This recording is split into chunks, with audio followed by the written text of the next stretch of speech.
Bismillahirrahmanirrahim. Assalamualaikum warahmatullahi wabarakatuh.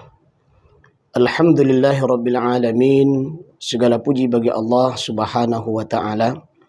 Wassalatu wassalamu ala asyrafil anbiya'i wal mursalin. Selawat dan salam pada Rasulullah Muhammad sallallahu alaihi wasallam. A'udzu billahi minasyaitonir rajim. Ya ayyuhalladzina amanu taqullaha wa kunu ma'as sadiqin.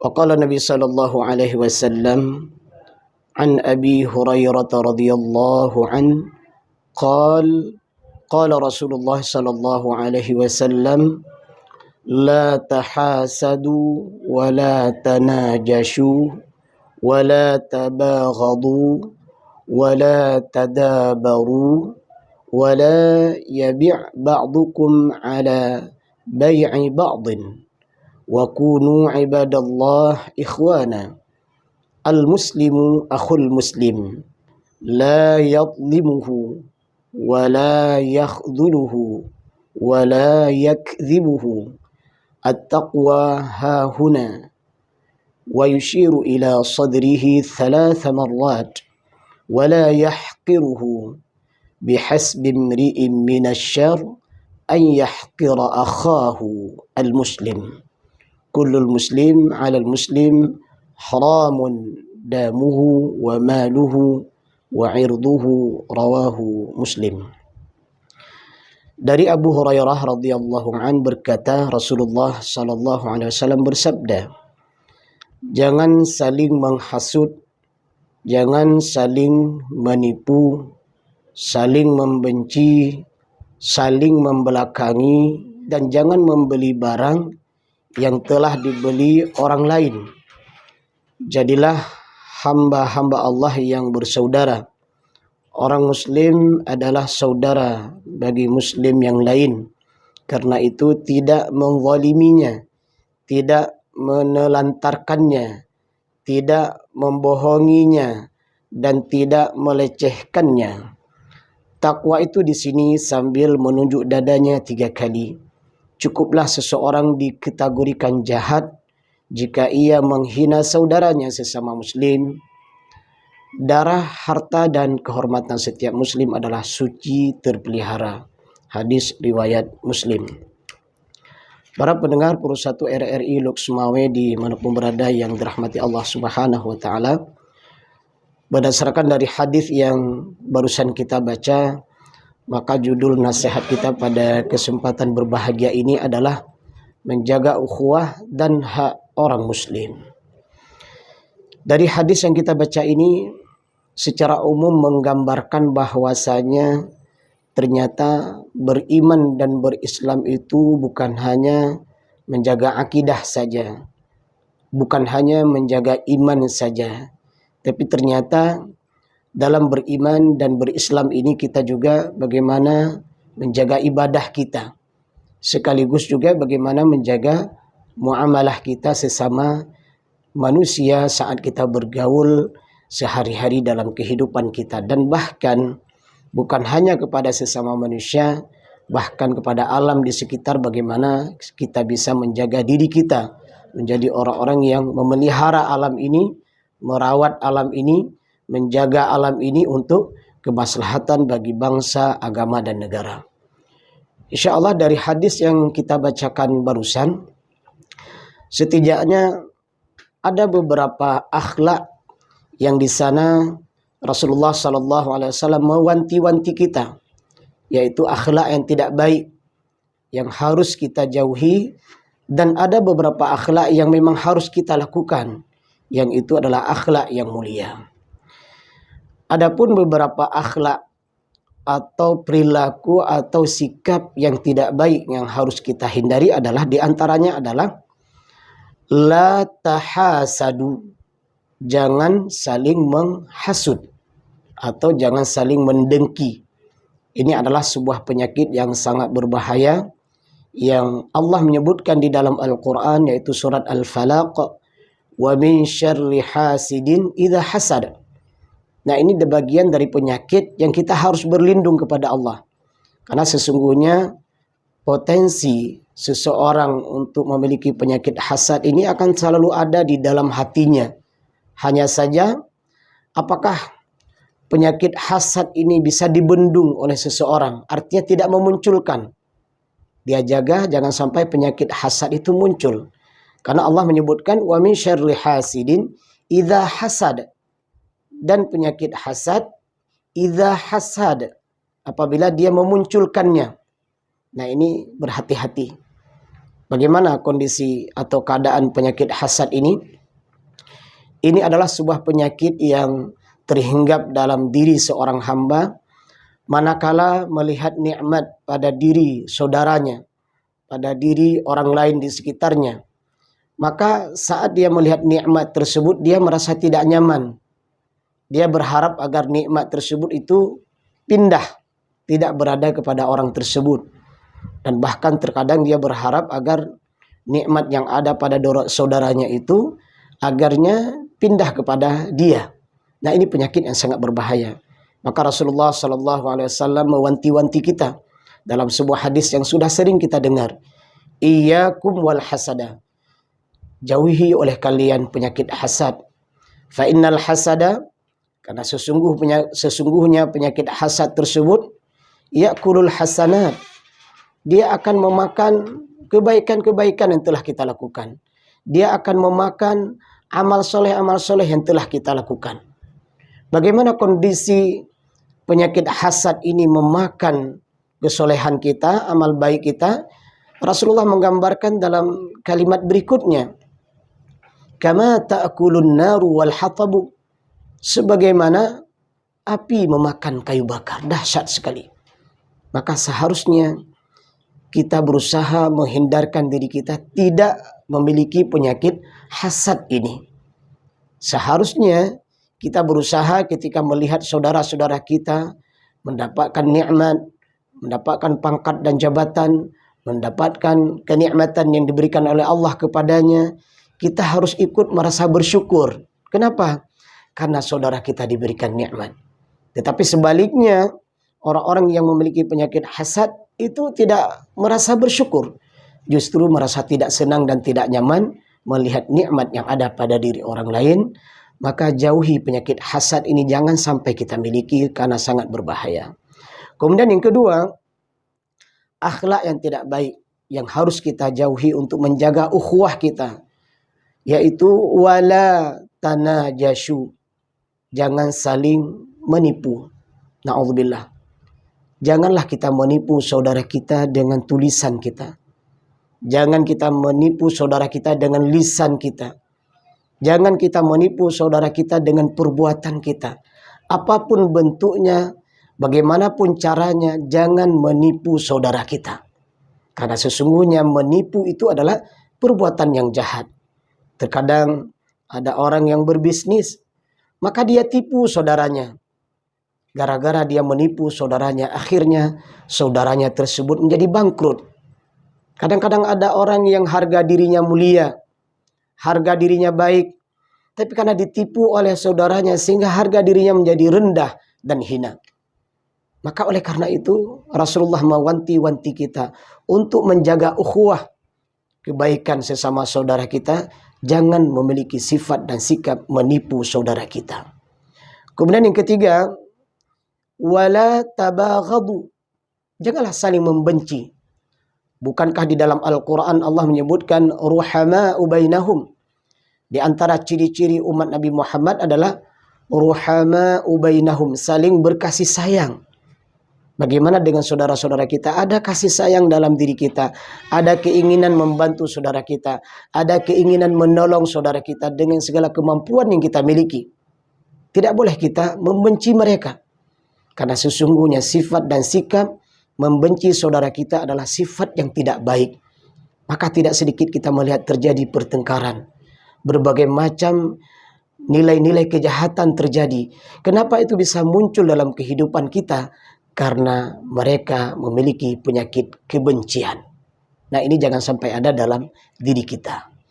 Kemudian apalagi Rasulullah mewanti-wanti kita, jangan sampai memiliki akhlak yang tidak baik dalam diri kita untuk menjaga ukhuwah kita. Wala tadabaru, jangan saling membelakangi. Apa maksud jangan saling membelakangi?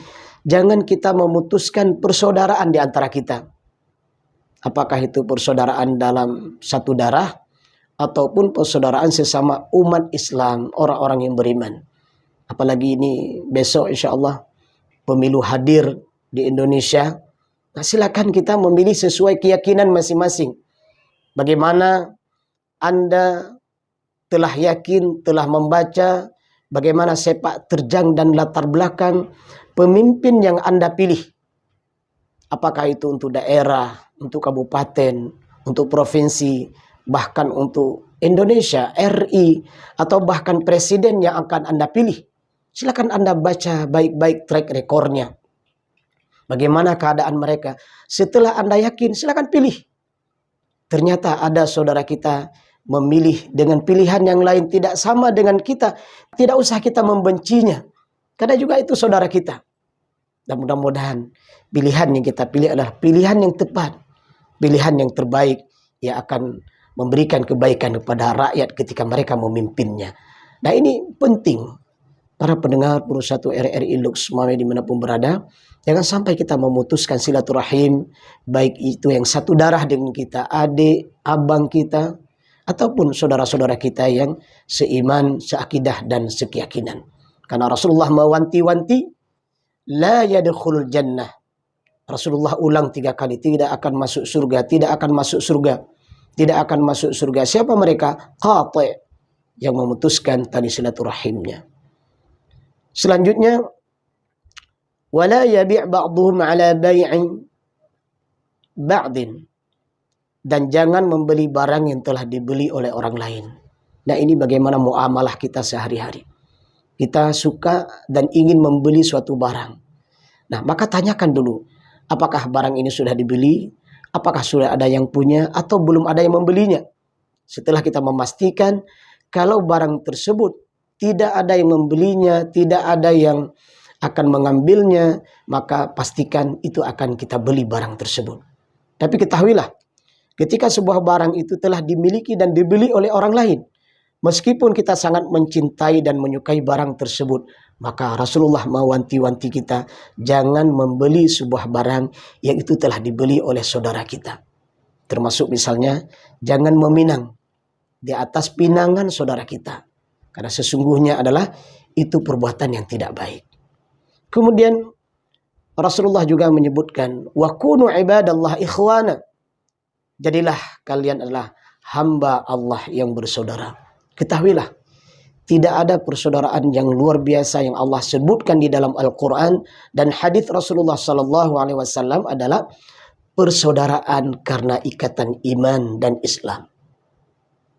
Ikatan iman dan Islam itu bukan hanya mereka mendapatkan kebaikan di dunia.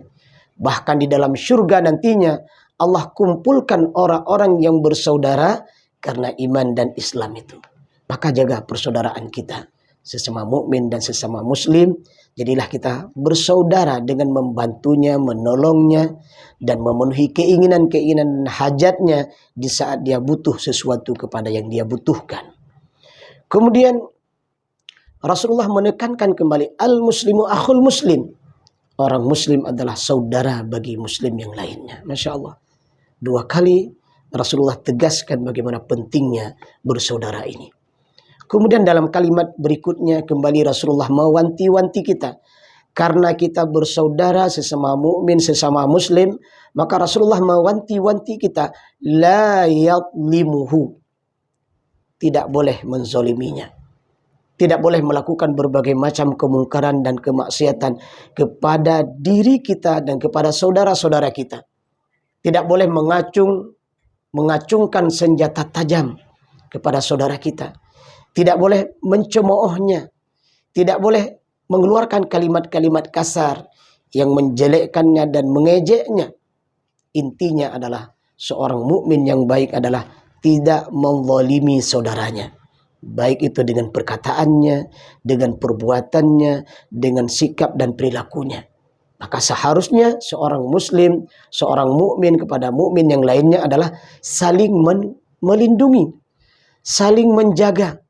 Bukankah juga dalam sebuah hadis Rasulullah menyebutkan di antara Ciri-ciri seorang mukmin dan seorang muslim adalah mencintai saudaranya sebagaimana dia mencintai dirinya sendiri. Masya Allah. Ini sebuah pelajaran yang cukup luar biasa. Kita tidak akan menzolimi saudara kita. Kenapa? Karena kita menganggap saudara kita itu adalah bagian dari diri kita.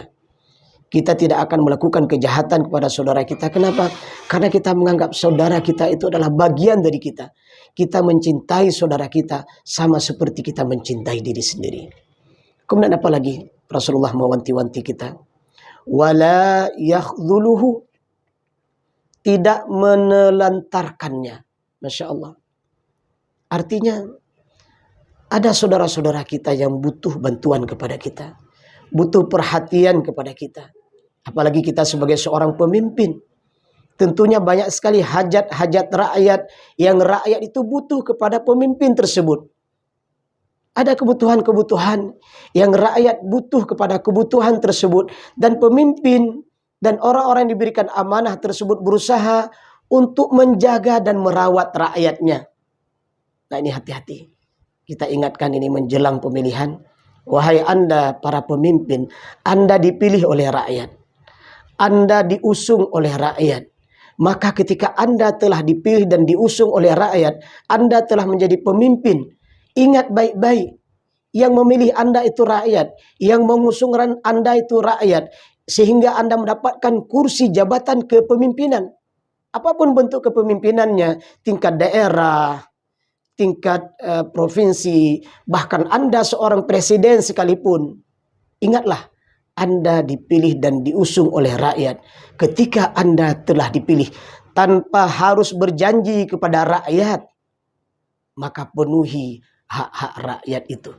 Masya Allah, kita senang dan bahagia. Ketika rakyat kita butuh kebutuhan-kebutuhan pokok, maka harga-harga barang pokok itu stabil, tidak mahal. Ada sebuah kisah yang sedih, pilu dan memalukan kita adalah ketika harga-harga barang yang dijual oleh rakyat, penghasilan mereka di sektor pertanian atau bidang-bidang yang lainnya, mereka harus menjual dengan harga yang sangat murah. Dan terkadang dalam kondisi yang lain, ketika mereka harus membeli sesuatu yang barang tersebut merupakan kebutuhannya, dia harus membeli dengan harga yang sangat mahal. Nah ini kezaliman dan bentuk menelantarkan rakyat kalau kondisi seperti ini. Orang-orang yang sengaja menjual dengan harga yang sangat mahal, mencekik rakyat. Ya. Nah ini kezaliman yang sangat zalim dan dianggap menelantarkan rakyat, dan pemimpin-pemimpin seperti ini nerakalah tempatnya karena menyengsarakan rakyat. Maka di sini Rasulullah mewanti-wanti kita, jangan menelantarkan saudara kita. Jaga saudara kita, rawat saudara kita, bantu saudara kita. Karena tidaklah orang yang merawat saudaranya, menjaga saudaranya, membantu saudaranya, surga telah menanti baginya. Selanjutnya apalagi Rasulullah mewanti-wanti kita, wala yakdzibuhu, tidak membohonginya.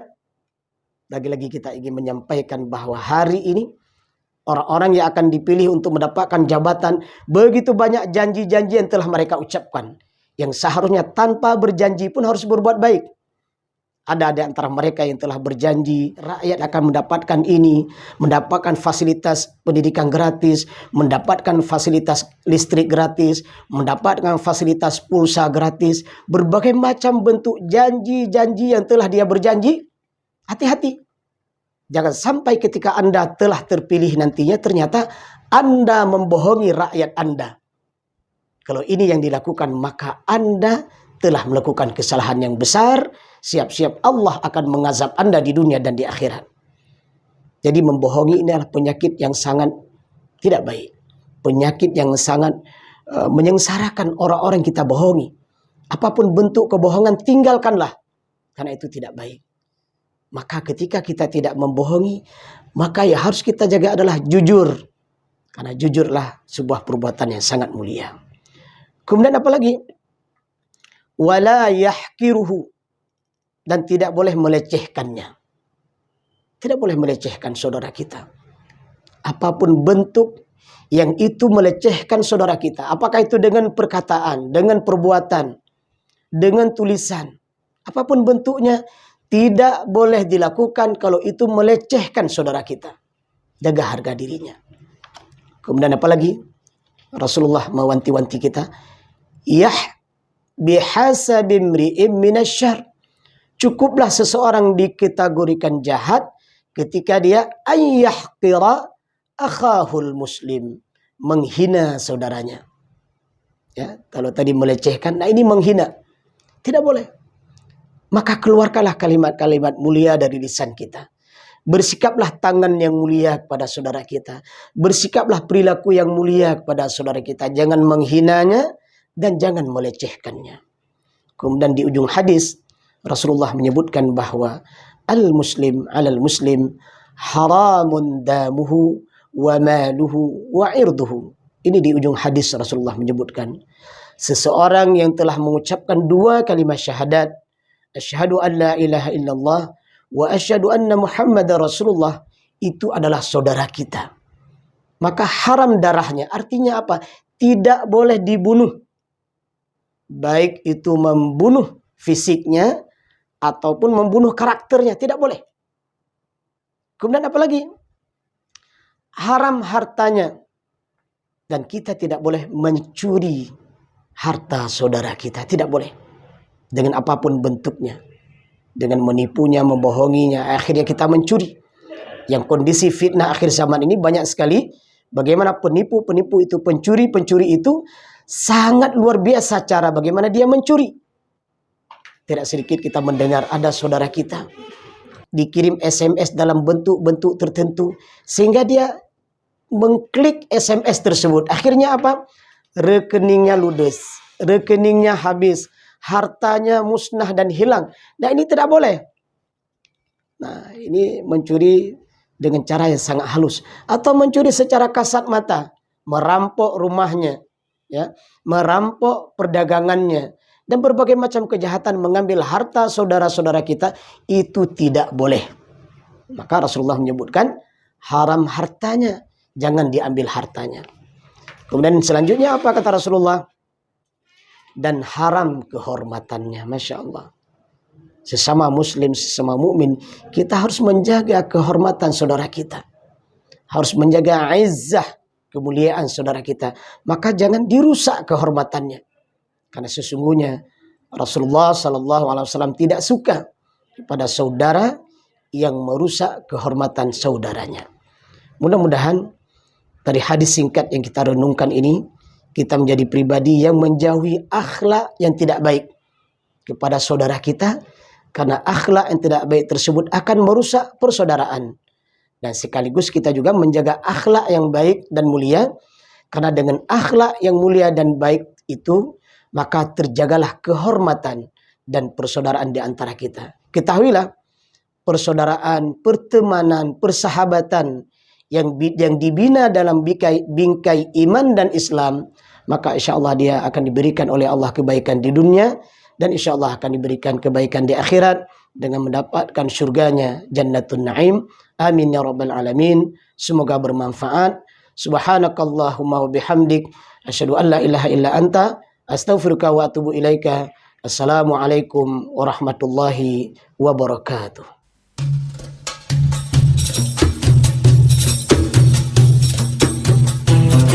Telah Anda ikuti Tausiah Sore. Dengarkan Tausiah Sore setiap hari pukul 18 waktu Indonesia Barat, RRI Loks Maweng.